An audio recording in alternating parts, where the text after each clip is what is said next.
of the remaining hostages home. I've met with families of the hostages multiple times during prior visits, as well as in Washington, and I expect to see them again tomorrow.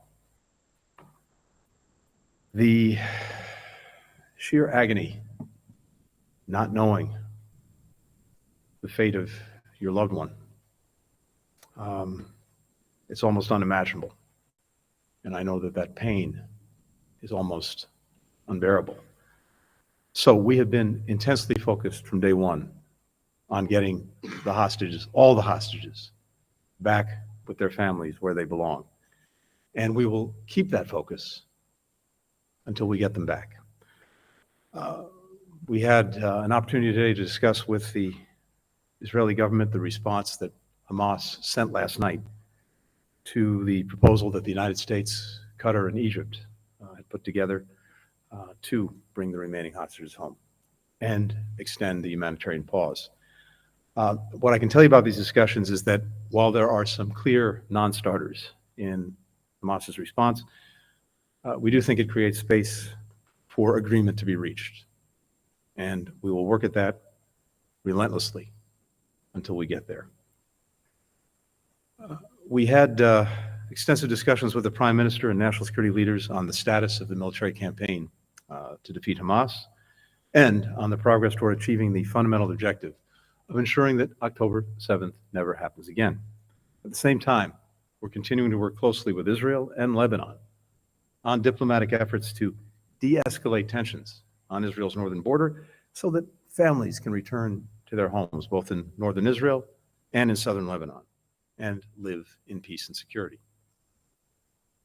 We also discussed the imperative of maximizing civilian protection and humanitarian aid to address the ongoing suffering of Palestinian civilians in Gaza. Nearly 2 million people have been displaced from their homes. Hundreds of thousands are experiencing acute hunger. Most have lost someone that they love. And day after day, more people are killed. On all of my previous visits here, and pretty much every day in between, we have pressed Israel in concrete ways to strengthen civilian protection, to get more assistance to those who need it. And over the past 4 months, Israel has taken important steps to do just that, starting the flow of aid, doubling it during the first pause for hostage releases, opening the north and south corridors in Gaza so that people could move out of immediate harm's way through these corridors with 4 hours pause every day, 3 hours notice. Opening Kerem Shalom, starting the flow of assistance from Jordan, establishing deconfliction mechanisms for humanitarian sites. As a result, today, more assistance than ever is moving into Gaza from more places than at any time since October 7th.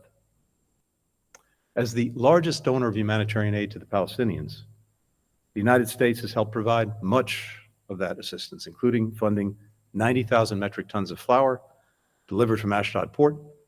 That's enough to provide bread for 1.4 million people for the next 5 months. A UN team began its mission to the north to assess conditions for the civilians who are still there, as well as what needs to be done to allow displaced Palestinians to return back home to the north. And yet, as I said to the Prime Minister and to other Israeli officials today, the daily toll that its military operations continue to take on innocent civilians remains too high. In our discussions today, I highlighted some key steps that Israel should take to ensure that more aid reaches more people in Gaza. Israel should open Erez so that assistance can flow to northern Gaza, where, as I said, hundreds of thousands of people are struggling to survive under dire conditions. It should expedite the flow of humanitarian assistance from Jordan. It should strengthen deconfliction and improve coordination with the humanitarian providers.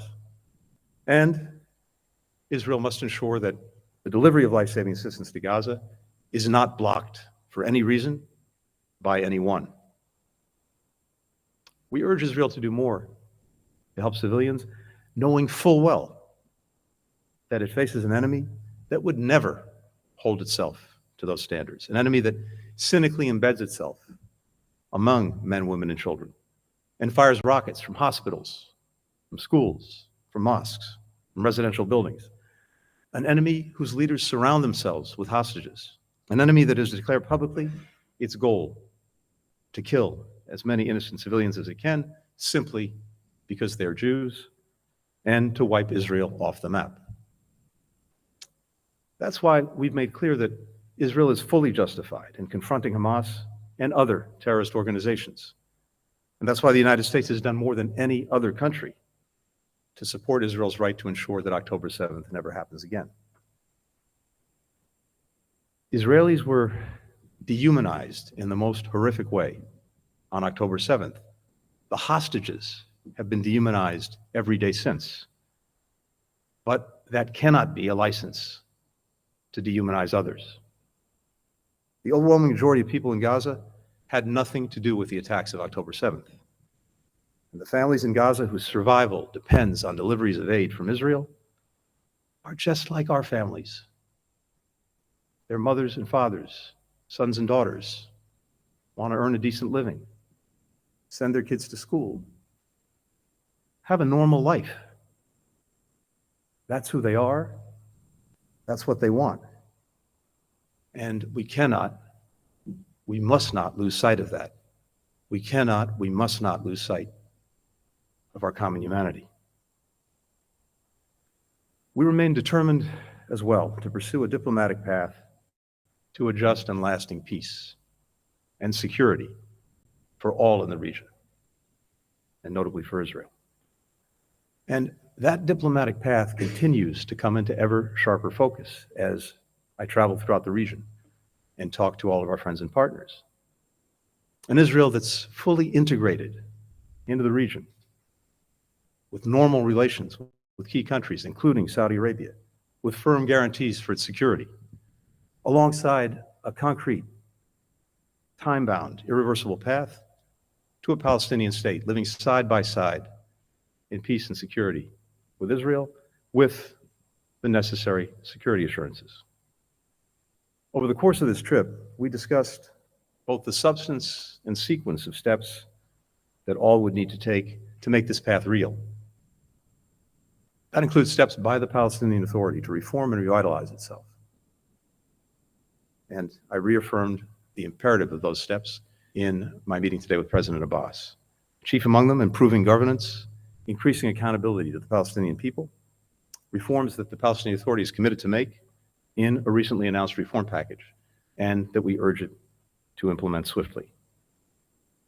Now, we can see so many of the actors in the region lining up to move down the path that I just described. But some are not. Some are trying to sabotage that path. Iran and its proxies continue to escalate and expand the cycle of violence that we all want to break. We'll continue to defend our people. We'll continue to defend our interests in the face of such attacks, not to fuel escalation, but to prevent it. Finally, in my discussions today with the Prime Minister and senior officials, I also raised our profound concerns about actions and rhetoric, including from government officials, that inflame tensions, that undercut international support, and place greater strains on Israel's security. The people of Israel have sacrificed enormously to forge this nation and to defend it. They'll ultimately decide the right path to take, and whether they're ready to make difficult choices necessary to realize the vision of the long, elusive prospect of true peace and true security. As a true friend of Israel, as the country that has always been first to its side, whether that was May 14th, 1948, or October 7th, 2023, we will always offer our best advice on the choices before this country, especially the ones that matter the most. Thank you. Happy to take some questions. The first question goes to Zolan Kano-Youngs with the New York Times. Thank you, Mr. Secretary, for the question. Just have a couple for you here. I know that you said there's still room for agreement in terms of the negotiations over the release of hostages, but the Prime Minister, after you spoke with him, pretty bluntly dismissed Hamas's response, describing it even as ludicrous. I just want to clarify, is this response or these negotiations DOA at this point? And what specifically did the Prime Minister object to in that response? Also, the Prime Minister, shortly after you met with him, made clear that Israeli troops will be moving deeper into Rafah. Will the United States simply stand by as this action is pursued, even with 1 million Palestinians, more than 1 million Palestinians being held are in Rafah, seemingly with nowhere to go? And if I may, Congress is now moving ahead with a bill that would pair aid for Ukraine with aid for Israel. Would the administration endorse any potential package that once again prohibits UNRWA funding? Thank you. That's impressive. Now, I'm taking it that that includes the questions of all of your colleagues as well. Is that right? I don't think so. Couldn't do that to them. All right. Starting with the first part. Look, as I said, we've looked very carefully at what came back from Hamas, and there are clearly non-starters in what it's put forward. But we also see space in what came back to pursue negotiations to see if we can get to an agreement, and that's what we intend to do. And I'm not going to speak for Israel or anyone else involved, but again, we believe the space is there, and we believe that we should pursue it. With regard to Rafah, look, as I said before, Israel has the responsibility, has the obligation to do everything possible to ensure that civilians are protected and that they get the assistance they need in the course of this conflict. Any military campaign, military operation that Israel undertakes needs to put civilians first and foremost in mind. And I suggested, again, some ways to do that. And that's especially true in the case of Rafah, where there are somewhere between 1.2 and 1.4 million people, many of them displaced from other parts of Gaza. So we want to make sure, again, that in anything that's done, in any military operations, the situation for civilians is first and foremost in mind, and that the necessary steps are taken to make sure that they're protected and they have the assistance they need. You suggested some ways to do that. Well, I just went through a number of things that we urge Israel to do now on the building on what it's already done in terms of both humanitarian assistance and civilian protection. And as I said, in the case of Rafah itself, that's extremely important because it has such a dense population, including many people who've been displaced from other parts of Gaza. And on UNRWA, look, we were deeply concerned by the allegations that were made about the participation or involvement of some of its employees in October 7th. And it's imperative that, as the UN has said it's doing, that there be a thorough investigation, that there be clear accountability, and that there be clear measures put in place to make sure that this can't happen again, that personnel working for it were not in any way involved in terrorism or the events of October 7th. We know that the work that UNRWA performs, the functions that it performs, have to be preserved because so many lives are depending on it. And so going forward, we're going to look to the actions that are taken. And as I said, it's imperative that the functions be preserved. Then would potentially support an aid package that still prohibited funding for UNRWA. I'm not going to get ahead of our views on hypothetical pieces of legislation. Although there was Thank you. already an aid package that the administration endorsed that prohibited that funding. I'll leave that to the next time. Thanks. Thank you, Mr. Secretary. For the next question, Gil Tamery with Channel 13. Mr. Secretary, thank you for the opportunity. Gil Tamari, Channel 13. It seems to be that the entire Biden doctrine vis-a-vis Israel, a future Palestinian state, and normalization with Saudi Arabia is collapsing.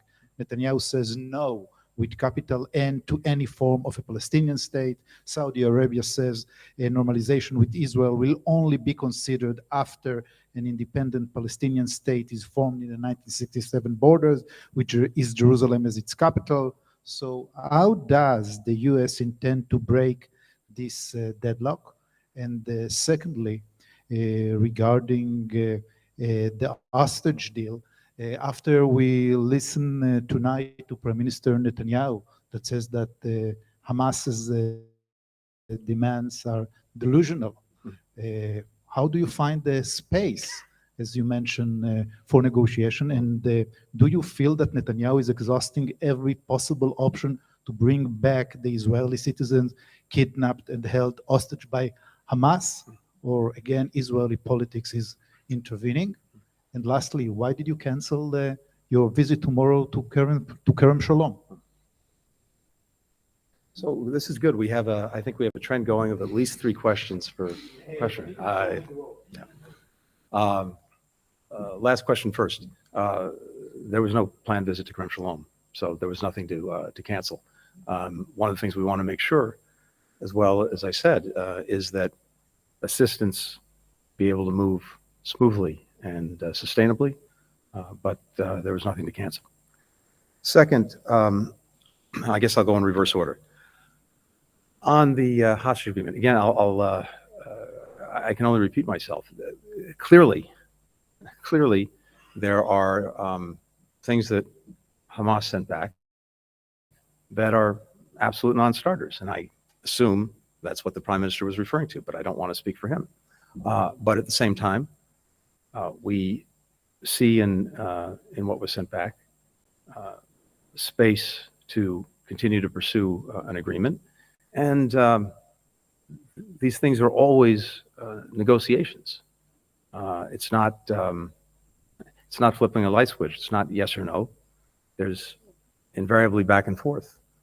And as I said, we see the space for that. And given the imperative, given the importance that we all attach to bringing the hostages home, we're intent on pursuing it. Finally, as I've said before, we were, before October 7th,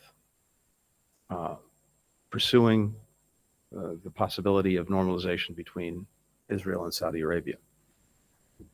And in fact, I was scheduled to come to Israel and to Saudi Arabia